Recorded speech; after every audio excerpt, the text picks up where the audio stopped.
వేసవి సాయంత్రం 4 వయసున్న వ్యాన్ శౌర్య మరియు అతని 1 తమ్ముడు వేద్ శౌర్య ఇంటి వెనుకని తోటలో ఆడుకుంటున్నారు. వ్యాన్కు ఒక ఎర్రగల గాలిపటం ఉంది. అది అతనికి బాగా ఇష్టమైంది. దానికొక బంగారు తోక ఉండేది.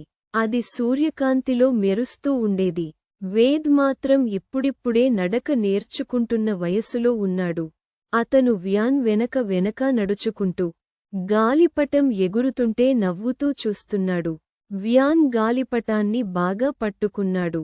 కాని అకస్మాత్తుగా ఒక బలమైన గాలి వీసింది. ఆ గాలి గాలిపటాన్ని అతని చేతుల నుంచి లాక్కెళ్ళింది. అయ్యో! అని వ్యాన్ అరిచాడు. గాలిపటం చెట్ల మీదుగా ఎగిరిపోయింది. వేద్ ఆశ్చర్యంగా గగనాన్ని చూస్తూ చేతులు ఎత్తి పట్టుకునే ప్రయత్నం చేశాడు. చాలా తొందరగా వ్యాన్ వేద్ చేతిని పట్టుకుని, పద వేద్, మనం దాన్ని వెతుక్కుందాం అన్నాడు. ఇద్దరూ చేతులు పట్టుకుని తోట గుండా దగ్గర్లోని చిన్న అడవిలోకి నడిచారు. వ్యాన్ మొత్తం సమయం వేద్తో మాట్లాడుతూనే ఉన్నాడు. భయపడద్దు తమ్ముడా, మనం దాన్ని తిప్పి తీసుకురాగలం. వేద్కు అన్న మాటలంతా అర్థం కాకపోయినా అతను అన్నమీద సంపూర్ణంగా నమ్మకంగా ఉన్నాడు. కొన్ని నిమిషాల తర్వాత ఒక పొదల మధ్య ఎర్రగా ఏదో కొనిపడుతున్నట్టు కనిపించింది.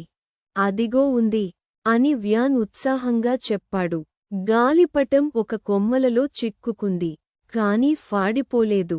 వ్యాన్ ఒక చిన్న రాయిమీదకి ఎక్కి బాగా చేయి చాపి దాన్ని తీసేశాడు. ఆ గాలిపటాన్ని పైకి చూపిస్తూ, మనమే గెలిచాం వేద్ అన్నాడు.